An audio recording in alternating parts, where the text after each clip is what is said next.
American weapons जो है वो ऑपरेशनल रेस्ट्रिक्शंस के साथ आते हैं। और अगर ये जेट इतना ही ज़्यादा बढ़िया है तो इतने सारे क्रैशेस क्यों हो रहे हैं? देखिए, ये हवा में कम और ग्राउंड पे हैंगर में ज़्यादा रहता है, क्योंकि इस जेट में बार बार सॉफ्टवेयर और हार्डवेयर ग्लिचेस आते रहते हैं। सारे इंसिडेंट्स दिखाते हैं कि ये जेट अब तक ऑपरेशनल रिलायबिलिटी में तो फेल ही हो रहा है, और अमेरिका खुद ही इनको हैंडल नहीं कर पा रहा, तो हम लोग कैसे करेंगे? कि अगर इंडियन एयरफोर्स को ही अपने इंडिजिनस एयरक्राफ्ट मैन्युफैक्चरर्स पे भरोसा नहीं है, तो इसका मतलब ये है कि हम सेल्फ रिलायंस से बहुत ज़्यादा ही दूर हैं। और सबसे बड़ी बात कि यूएस की फॉरेन पॉलिसी का कोई भरोसा नहीं होता। फरवरी 2025 में डोनाल्ड ट्रंप ने अनाउंस किया कि अमेरिका इंडिया के साथ अपनी मिलिट्री सेल्स को और भी ज़्यादा मजबूत करेगा। अब इस प्लान में F-35 स्टेल्थ फाइटर जेट्स का डील भी शामिल है। ये F-35 फाइटर जेट्स की डील एक डिफेंस अपग्रेड लग सकती है, लेकिन अगर इस डील को ध्यान से देखें तो इसमें बहुत सारे ही लूप होल्स हैं, जो इसको एक एसेट कम और लाइबिलिटी ज़्यादा बना देते हैं। ये डील इंडिया के लिए कितना सही रहेगा, इस पर गंभीरता से सोचने की ज़रूरत है। F-35 दुनिया का सबसे महंगा फाइटर जेट्स में से एक है, जिसका हर यूनिट 80 से 100 मिलियन डॉलर का आता है। ऊपर से इसके ऑपरेशनल और मेंटेनेंस कॉस्ट 1.7 ट्रिलियन डॉलर तक पहुंच सकता है। डोनाल्ड ट्रंप खुद F-35 प्रोग्राम को टोटल डिजास्टर कह चुके हैं। उन्होंने अपनी प्रेसिडेंसी के दौरान काफ़ी बार इस जेट की एग्जॉर्बिटेंट कॉस्ट और टेक्निकल फेलियर्स को क्रिटिसाइज किया था। उनका कहना था कि लॉकहीड मार्टिन ने इस प्रोजेक्ट को अननेसेसरी का एक्सपेंसिव बना दिया, और इसका परफॉर्मेंस भी एक्सपेक्टेड स्टैंडर्ड्स को मैच नहीं करता है। एक इंटरव्यू में उन्होंने ये तक बोला कि अगर पॉसिबल होता तो वो खुद F-35 का कोई अल्टरनेटिव डेवलपमेंट करवाते। इलॉन मस्क ने भी F-35 की रेलेवेंस और उसके फ्यूचर को ओपनली क्वेश्चन किया था। उनका कहना था कि AI पावर ड्रोन्स और ऑटोनोमस एयरक्राफ्ट ही वॉरफेयर का असली फ्यूचर है, और F-35 जैसे महंगे जेट्स तो खत्म ही होने वाले हैं। एक बार तो उन्होंने लॉकहीड मार्टिन के इंजीनियर्स को डायरेक्टली इडियट ही बोल दिया था, क्योंकि उनके हिसाब से ये लोग एक कॉम्पिटिटिव जेट डिजाइन करने में फेल हो गए थे। देखिए, ये हवा में कम और ग्राउंड पे हैंगर में ज़्यादा रहता है, क्योंकि इस जेट में बार बार सॉफ्टवेयर और हार्डवेयर ग्लिचेस आते रहते हैं। 2023 के पेंटागन के रिपोर्ट के मुताबिक F-35 सिर्फ 55% टाइम ही ऑपरेशनल होता है, बाकी समय रिपेयर और अपग्रेड में ही लगा रहता है। और इसका मेंटेनेंस पूरा यूएस की टेक्नोलॉजी पे ही डिपेंडेंट होगा। किसी भी अपग्रेड, रिपेयर या स्पेयर पार्ट के लिए हमें अमेरिकन फर्म्स पे ही डिपेंडेंट रहना होगा। यूएस के साथ पास्ट डिफेंस डील्स ने यह दिखाया है कि अमेरिकन वेपन्स जो है वो ऑपरेशनल रेस्ट्रिक्शंस के साथ आते हैं। जो रशियन और इंडिजिनस फाइटर जेट्स में फ्लेक्सिबिलिटी मिलती है, वो हमें F-35 में नहीं मिलेगी। और अगर ये जेट इतना ही ज़्यादा बढ़िया है तो इतने सारे क्रैशेस क्यों हो रहे हैं? दिसंबर 2022 में एक F-35 यूएसए में रनवे पे ही क्रैश हो गया। वहीं सितंबर 2023 में यूएस मरीन कॉर्प्स का एक F-35 अचानक से गायब हो जाता है, जिसके बाद साउथ कैरोलिना के जंगल में क्रैश्ड मिलता है। और रिसेंटली जनवरी 2024 में जापान में एक F-35 ट्रेनिंग एक्सरसाइज के दौरान क्रैश हो गया। ये सारे इंसिडेंट्स दिखाते हैं कि ये जेट अब तक ऑपरेशनल रिलायबिलिटी में तो फेल ही हो रहा है, और अमेरिका खुद ही इनको हैंडल नहीं कर पा रहा, तो हम लोग कैसे करेंगे? देखिए, इंडिया के पास पहले से ही रशियन जेट्स जिसमें कि सुखोई 30 MKI और MiG-29 है, फ्रेंच जेट्स जिसमें कि रफाइल है, और इंडिजिनस जेट्स जिसमें कि तेजस एयरक्राफ्ट शामिल हैं।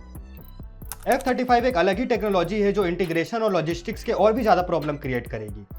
देखिए, इसके लिए अलग से मेंटेनेंस फैसिलिटीज, सॉफ्टवेयर और ट्रेनिंग की ज़रूरत होगी। अब इंडियन एयरफोर्स के पास ऑलरेडी मिक्स्ड फ्लीट है, जिसमें रशियन, फ्रेंच और खुद के इंडिजिनस जेट्स हैं हमारे।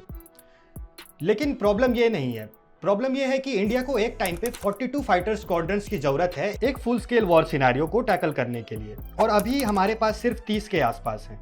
अब ये गैप काफ़ी बड़ा है, और अगर टाइमली सॉल्यूशन नहीं मिला तो सिक्योरिटी कंसर्न्स काफ़ी बढ़ सकते हैं।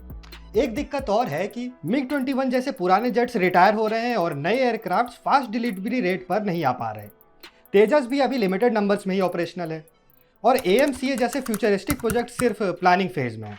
इसीलिए एक नया सिस्टम इंट्रोड्यूस करने के बजाय इंडिया को अपनी इंडिजिनस फ्लीट पर और भी ज़्यादा ध्यान देना चाहिए।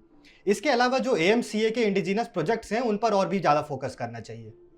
एरो इंडिया 2025 में भी ये देखा गया कि जब एयर चीफ मार्शल ने पब्लिकली हिंदुस्तान एरोनॉटिक्स लिमिटेड पर भरोसे की कमी दिखाई।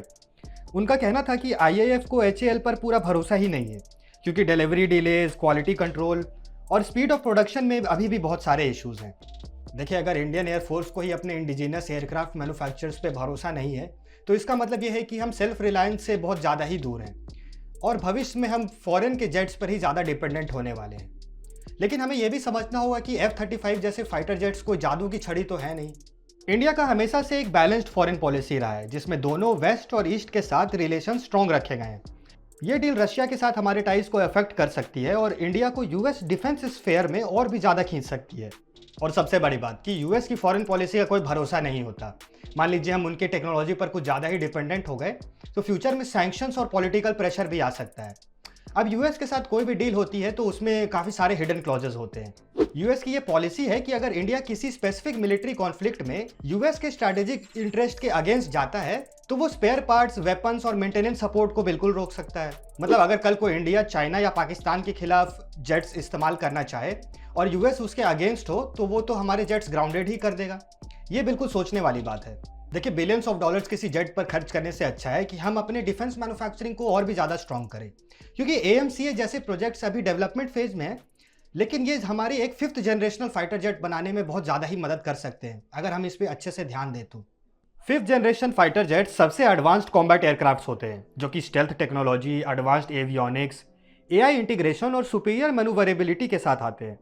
ये जेट्स रडार से बचने के लिए स्पेशली डिजाइंड होते हैं ताकि एनिमी इनको इजीली डिटेक्ट ना कर सके।